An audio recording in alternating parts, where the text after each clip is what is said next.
So I definitely had this mic attached to me this whole video and it was not on. But thankfully your girl has a big mouth. So I hope you enjoy the video.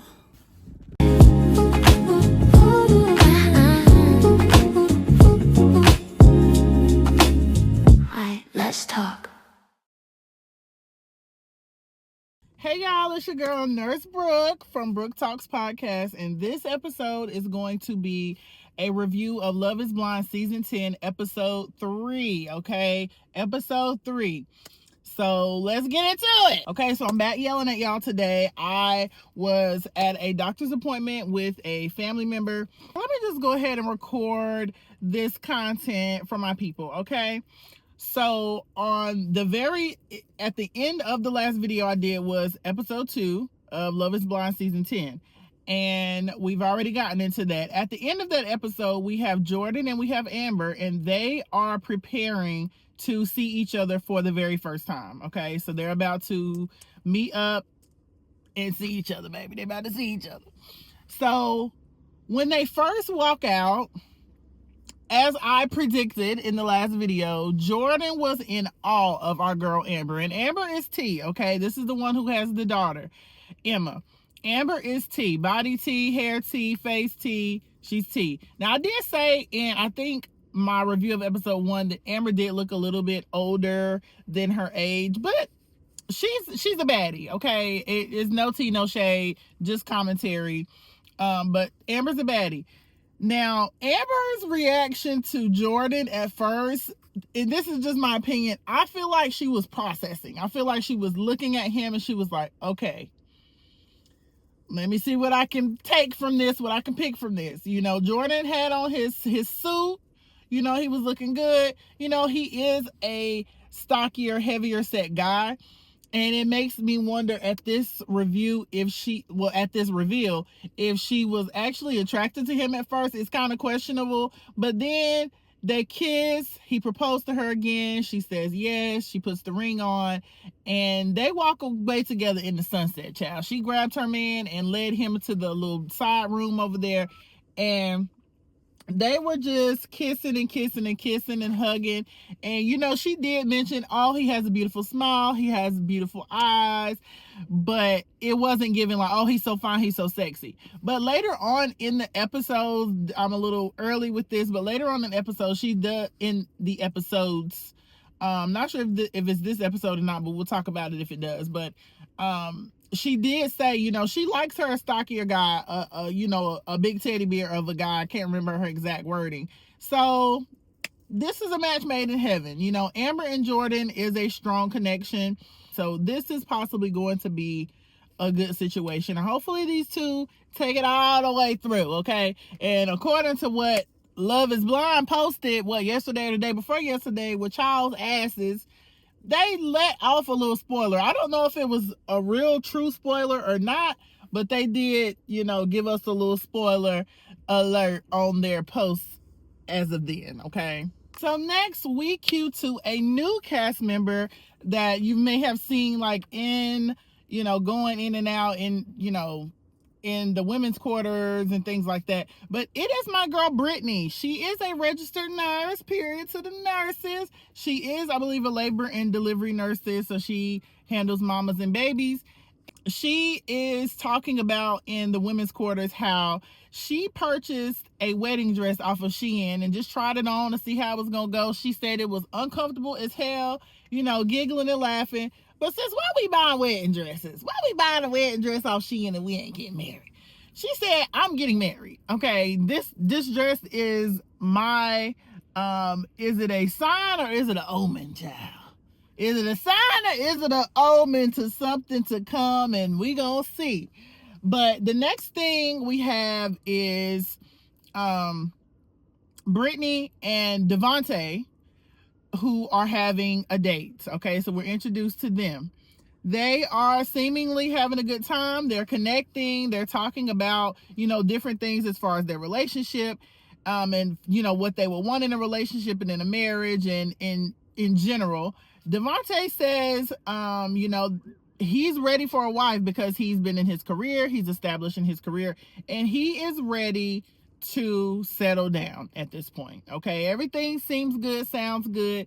And again, my girl Brittany, body is tea. That outfit she had on with the strap back, baby, that was cute. I loved it. Okay, now an important piece of information here is the fact that my boy Devontae, his grandfather, I believe, passed away during the filming of him being in the pods. Okay, he did let us know during this date with Brittany that his grandfather passed away. Like, production called him out, was like, hey bro, like, your grandfather passed away, and I'm pretty sure they gave him some options on what he could do. He could go home, of course. You know, Devontae chose to stay, and like, this is how I feel about that. You know, I don't know what type of relationships people have with their grandparents, their parents, you know, whatever the case may be. But baby, if that was my grandmother, grandfather, I'm out. I'll come back and find a husband or a wife at another time. But I'm leaving the show. Leaving that show. You won't see me at the show. And that's just me personally. But he chose to stay, you know, in on the process and the program with Love is Blind, and he did not leave and go to his grandfather's funeral. Okay, so Brittany was just like, you know, I understand if you emotionally are just like going through, you know, and you just say, hey, I can't do this, I got to take a step back from this. You know, she did tell him that during this date. So sorry about your grandfather, Devontae, rest in peace to him. But baby, I would not have stayed. Now we have a date next with Alex and Ashley. Okay, Alex is a soccer coach, I believe. I cannot remember what Ashley does, forgive me. But Alex and Ashley, okay, they're having a day. They're talking about this, talking about that. They're connecting. You know, he tells Ashley that he was drafted to play sports. And he got injured, and after getting drafted, he was not able to continue with his professional sports career. And y'all know with me and honey, they don't play about their sports career. So that had to be a devastating blow for my boy Alex to, you know, get drafted, and all of his friends are getting drafted and going to all, I can't remember what it was. I want to say hockey. Don't quote me on that. Okay? But my boy is just like going through talking about this situation. You can tell it is a touchy topic for him. And Ashley is trying to get down to the nitty gritty with him. You can tell that he, you know, was hoping to live out his glory days. You can tell that he wants a trophy wife. He has a type, y'all. Alex has a type. I'm going to go ahead and tell y'all this early in the game. Alex has a type. He says later on in the episodes that he likes dark features. And Miss Ashley is beautiful, okay? But Ashley is white of the white. Blonde hair, you know, light color eyes, fair skin. And so we're going to see how this goes, okay? We're going to have to see how this goes. We kind of cut to Kevin, aka Kevon. We don't know how to pronounce it. Kevin, that we're saying on the show. But we cue to Kevin in the men's quarters, and this is after his date with Tyler. If you remember from episode 2, Tyler crashed out on him in the pods and left the pods and told him, figure it out, let me know what you're gonna do. If you're not choosing me, then I'm not coming back for another date, okay? And so Kevon is really conflicted. He just visibly looks uncomfortable. You can tell that he's very unsure of what to do in this situation. He's bothered by the fact that he was trying to express himself to Tyler, and she kind of crashed out and stormed out, you know. And I hate that for my sis. I hate that they, you know, they portrayed my sis like this, but this is what it was, you know. And I hate that Love is Blind is not getting together and getting with the program on getting some good black wholesome couples together. I love all couples, all colors, all creeds, all backgrounds, all cultures. But this is Black History Month, and we, once again, another season of Love is Blind where we don't have strong black couples together. We don't have any portrayals of that. We have to see that. Our youth and our community has to see that. We see all of the other stuff so often, and it's great. We love that for them. But, you know, you can't force people together, for sure. Get that, understand that. But we need to get more people of color in these pods and actually portray them. We have Priyanka. Look how beautiful Priyanka is. We don't even see anything about her. Look at the guy, I don't know his nationality, but he is a doctor. Like, come on. Like, you got these people on here who we want to see. There was several other women, Dynasty. There's several other women of color on here that were just not portrayed. You see a little flash of them here, a flash of them there, and that's it. And you have like a couple black girls, fighting, over this one black guy. Then we cue over to Tyler's POV after the date with Kevon, that explosive date where she stormed out, crashed out, told him, look, figure it out. So she cut it off with him almost in a way. She goes back to the women's quarters and she's crying. She's upset. She's like, I don't deserve that. I'm not dealing with that. I'm choosing me, and Tyler pretty much seemingly leaves the experiment. And all of the girls are consoling her, hugging her. Priyanka, you see Priyanka crying for her.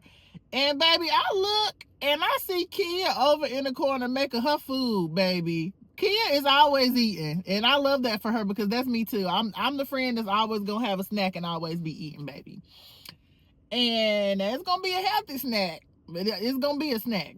There was like a little somewhat of an exchange with Kia and Tyler as Tyler is headed out. Production is like walking behind Tyler as she's headed towards her room, I guess, to seemingly pack up her things and go.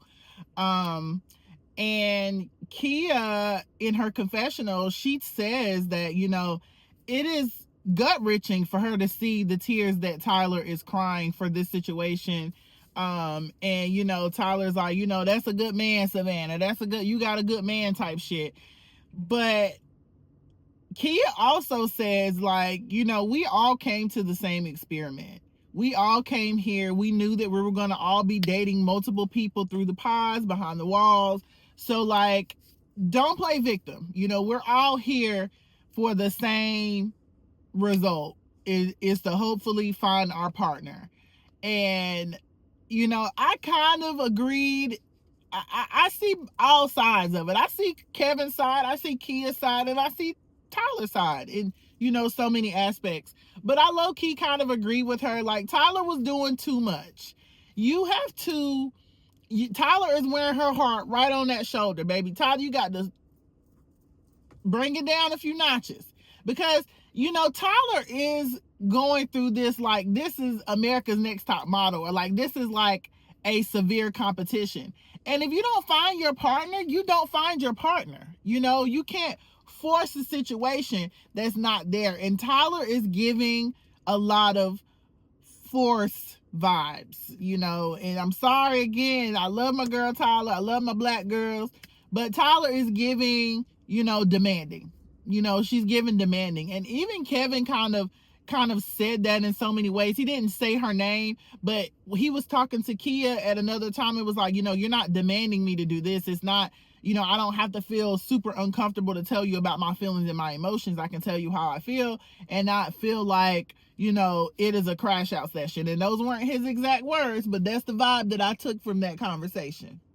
Then we cut over to Tyler. She walking into the confessional like she about to set it off, okay? She's pissed. She came back.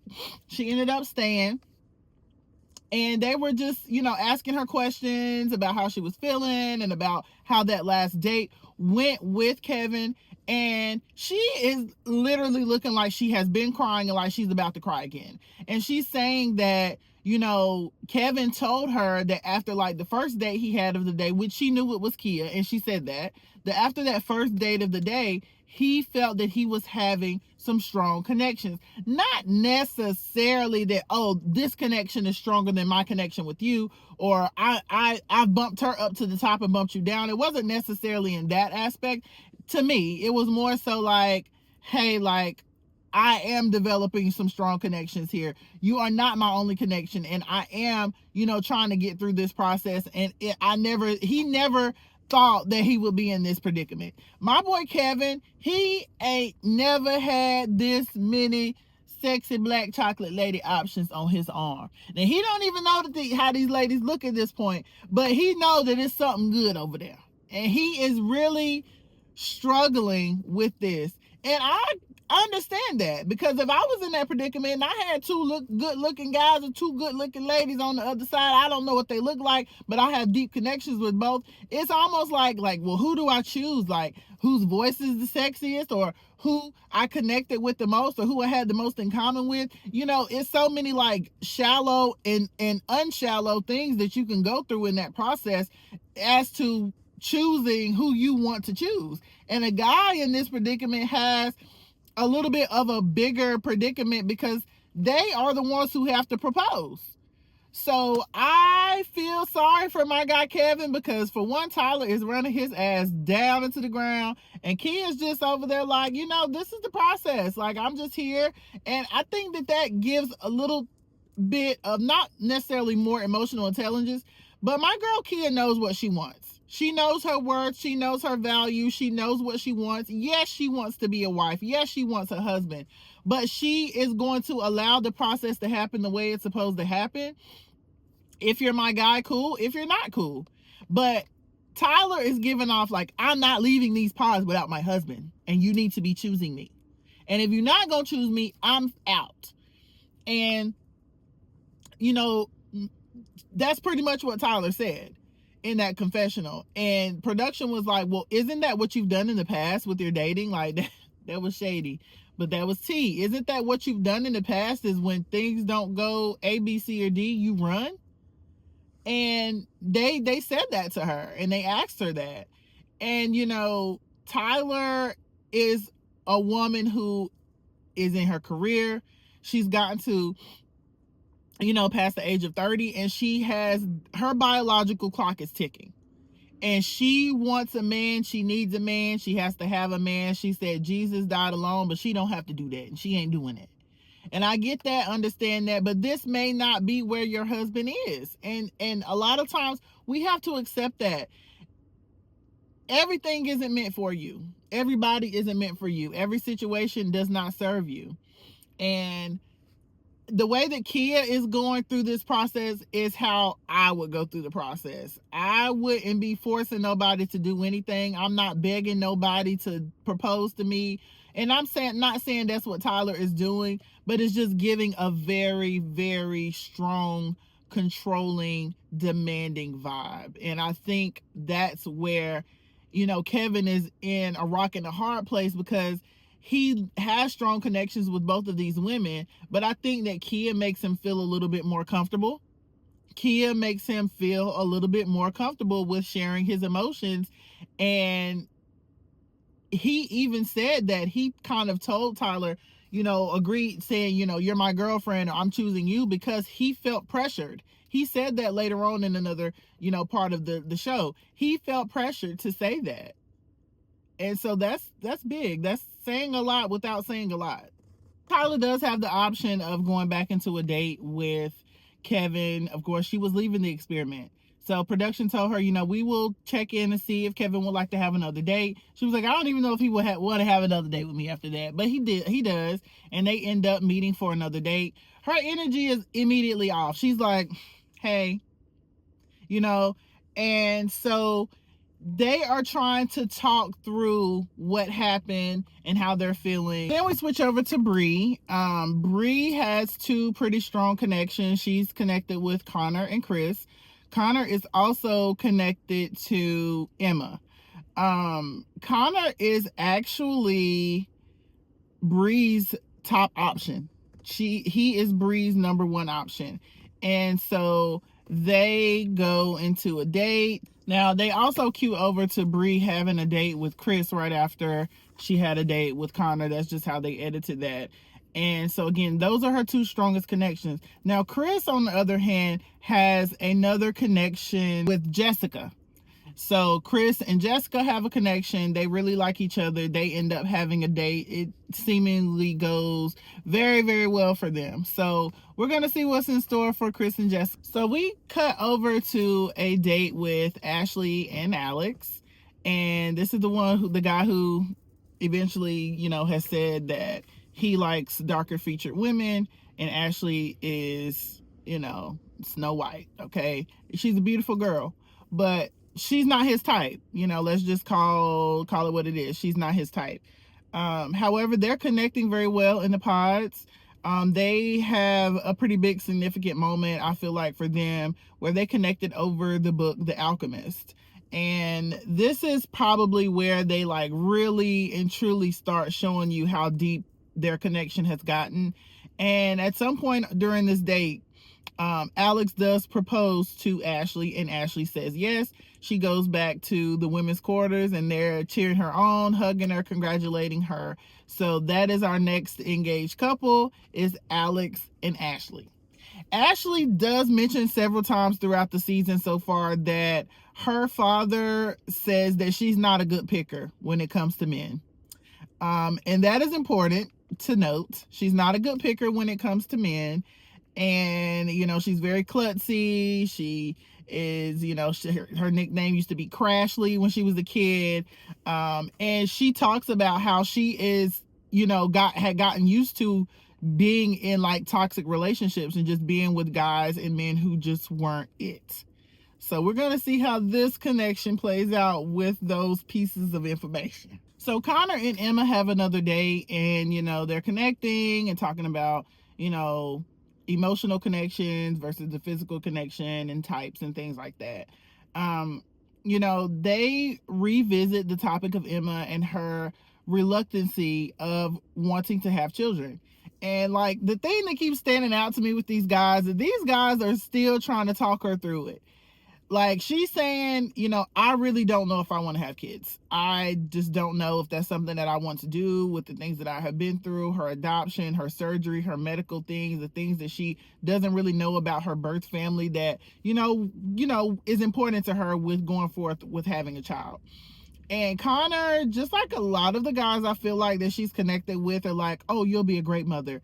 Oh, don't worry about that. You'll be a great mother. And, I appreciate them saying that to her, but at the same time, that is going to be an issue.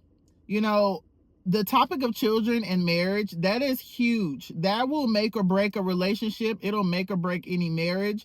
If one partner is adamant that they want to have children and the other person is adamant or, very much more so on the side that they do not want to have kids, that is going to be a huge issue.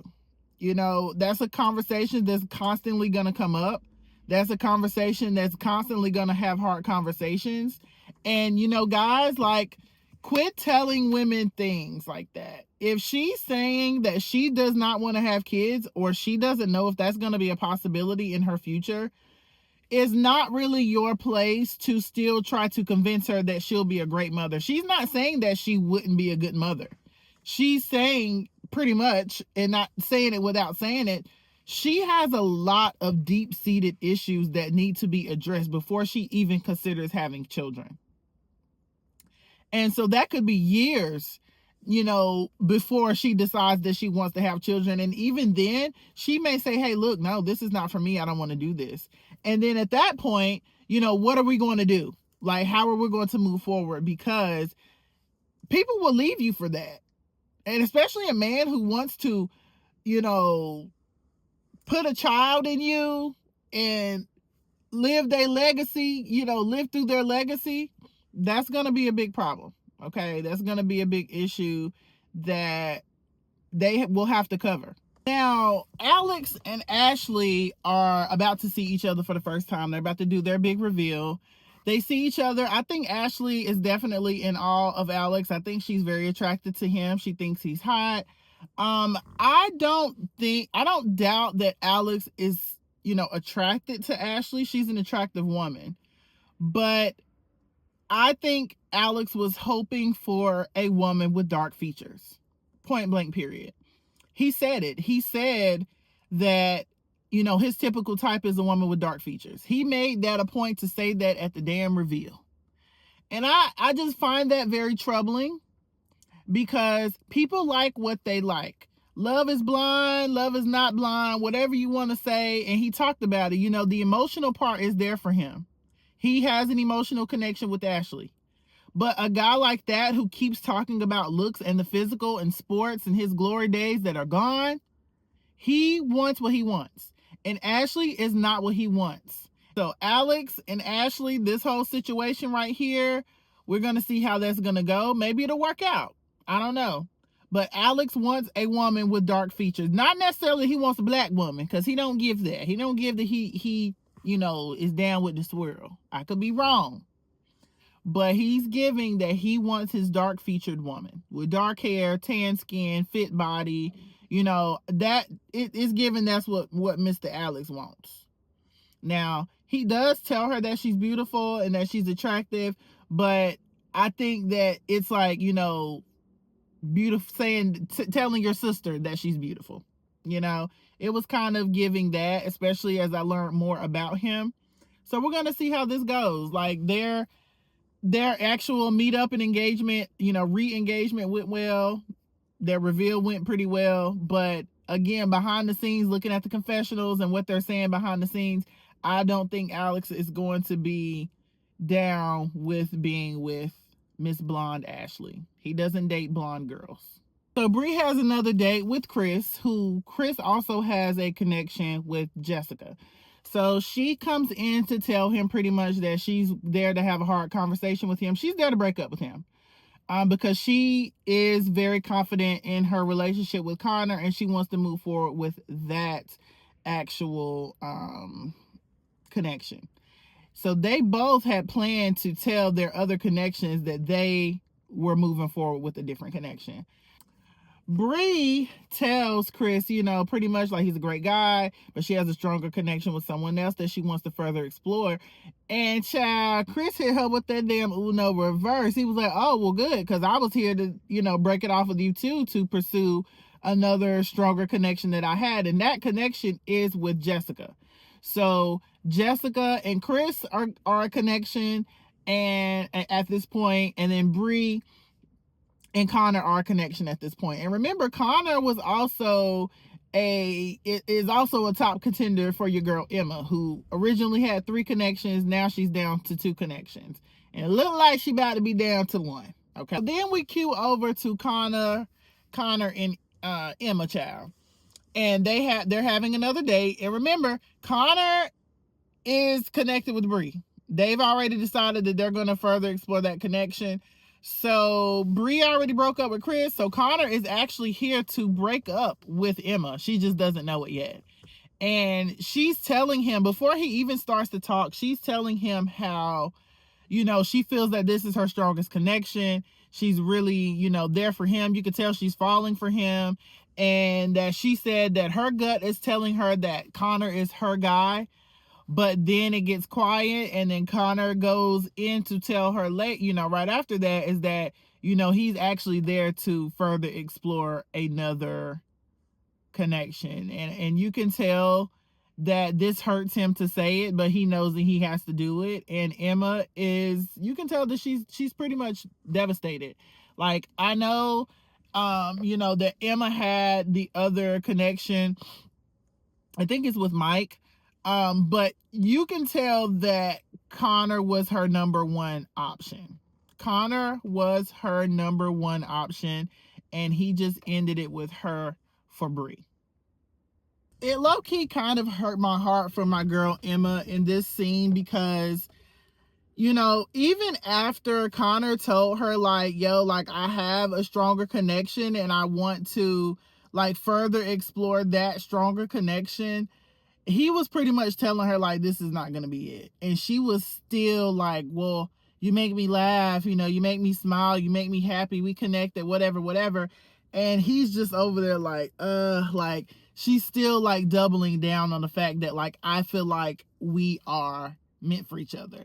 And the thing about that is, ladies, it's the realization of it is hard. And sometimes it takes us a minute or two or a time or two for us to actually sit back and be like, okay, like, this is not my guy.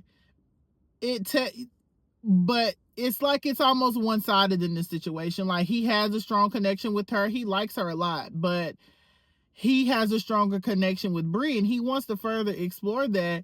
And Emma in this scene, she's just not getting it at first.